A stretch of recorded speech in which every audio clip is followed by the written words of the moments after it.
Paige and Mike and Fish, we like run into the band room. And then the phone ring. There's a phone. There's always a phone in the band room. Okay?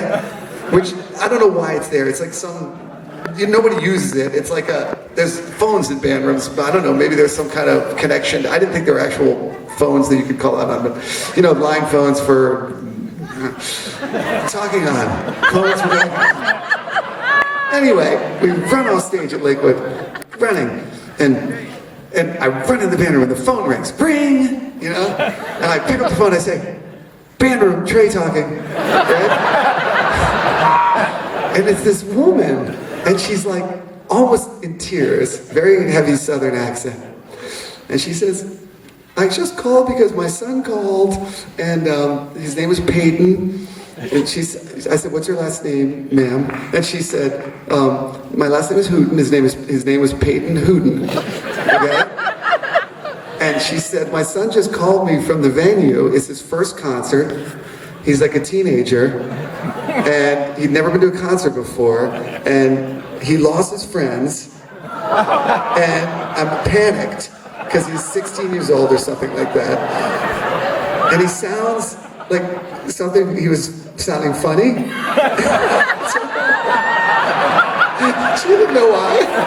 She's like, oh. So I said, because I just run off stage, I was like, Mrs. Hooten, you got nothing to worry about. I got this. Right?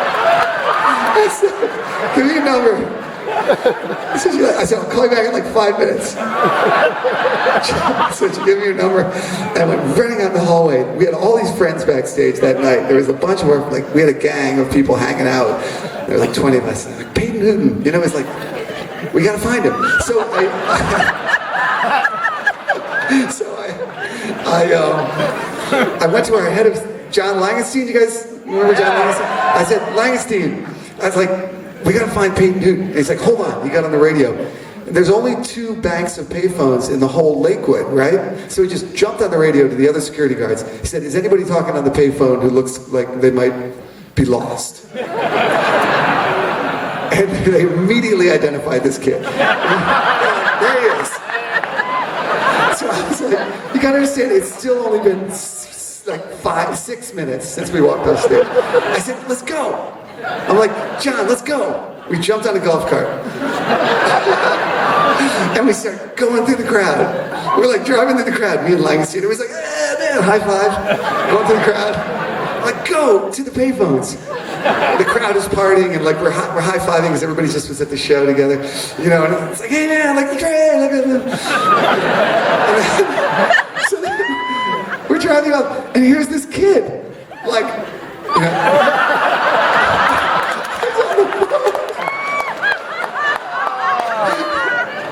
he's on the phone. Now, you gotta understand, he's never been to a concert. And he's like looking at the big screen, and I'm up there rocking on the guitar. And then, 2 minutes later, I'm riding out towards him in a golf cart. So, he's standing there like this with his eyes really wide. And then we went right up to him. And I jumped down, I said, Peyton Hooten, your mother is worried sick about you.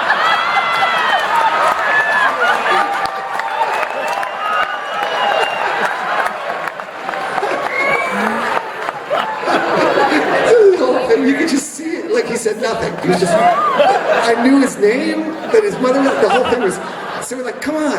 And we pulled him on the golf cart. We just started driving back. Still didn't say a word, not one word. Oh my God. And then we come around the corner, and I told you there's a gang of like 20 people were there, like all our friends. And they all knew I was doing this. So we come around the corner, and here's this gang of like older people than him. And we come around the corner, and everybody goes, Peyton! And I was like, Peyton!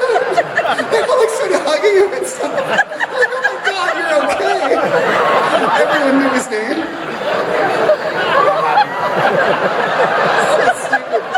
So then, very quickly, we just put him in this van. We're like, okay, Peyton Hooten. See you later, man! Put him in this van.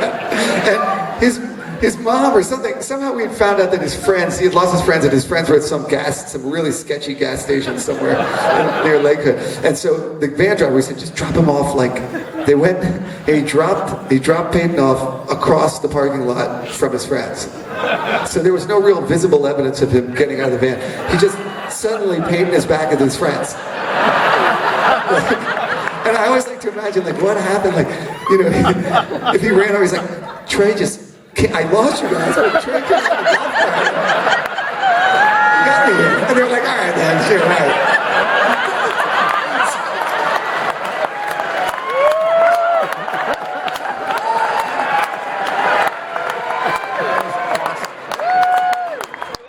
I gotta tell you one addendum. I always have addendums. But, so then, like, I called Mrs. Hooten. I said, Mrs. Hooten, everything's okay. It was cool. And then the next day, I called her again from the next band room phone. I was like, how's Peyton? She said, well, he's mowing the lawn. He's grounded. And she said in a very heavy Southern accent, she's like, I think he was on the pot.